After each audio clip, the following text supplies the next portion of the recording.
Munugode bypoll కోసం ఏర్పాట్లన్నీ పూర్తయ్యాయని రాష్ట్ర ఎన్నికల ప్రధానాధికారి వికాస్ రాజ్ తెలిపారు. పోలింగ్ సిబ్బంది ఇప్పటికే అన్ని పోలింగ్ కేంద్రాలకు చేరుకున్నారని అన్నారు. ఇక ప్రతి పోలింగ్ సెంటర్లో ప్రిసైడింగ్ ఆఫీసర్, 3 పోలింగ్ అధికారులు ఉండనున్నారు. కేంద్ర రాష్ట్ర బలగాలను పోలింగ్ కేంద్రాల దగ్గర మోహరించారు.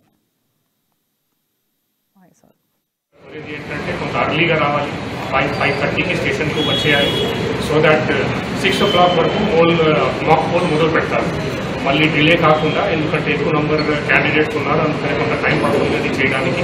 అందుకని వాళ్ళు కూడా కొంత ముందు అర్లీగా వచ్చేసి రెడీగా ఉంటే వాళ్ళు కూడా ఎవిడెన్స్ మాక్ పోల్. సో ఏమైనా ప్రాబ్లం వస్తే దానికి ఎదుర్కోవడానికి మేము రెడీగా ఉన్నాం. ఫస్ట్ టైం ఈసారి మొత్తం కంట్రోల్ రూమ్లో సెంట్రల్గా దాన్ని పెట్టి సిమ్ సిస్టమ్ పెట్టి all video cameras that are there with squad.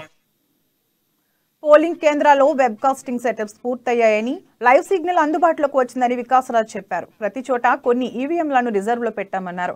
ఈసారి అభ్యర్థులు ఎక్కువగా ఉండడంతో 3 బ్యాలెట్ యూనిట్లను వాడుతున్నారని తెలిపారు. సమస్యలు తలెత్తకుండా ముందు జాగ్రత్త చర్యలు తీసుకున్నట్లు సీఈఓ తెలిపారు. 47 మంది అభ్యర్థులు బరిలో ఉండగా నోటాతో కలిపి 48 సింబల్స్ ఈవీఎంలలో ఉండనున్నాయి. 50 ఫ్లయింగ్ స్క్వాడ్ టీంలను ఏర్పాటు చేస్తామని సీఈఓ వెల్లడించారు. మళ్ళీ డిలే కాకుండా, ఎందుకంటే ఎక్కువ నంబర్ క్యాండిడేట్స్ ఉన్నారు, అందుకని కొంత టైం పడుతుంది అది చేయడానికి.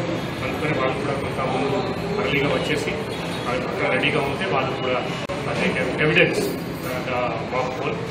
సో ఏమైనా ప్రాబ్లం వస్తే దానికి ఎదుర్కోవడానికి మేము రెడీగా ఉన్నాం. ఫస్ట్ టైం ఈసారి మొత్తం కంట్రోల్ రూమ్లో సెంట్రల్గా దాన్ని పెట్టి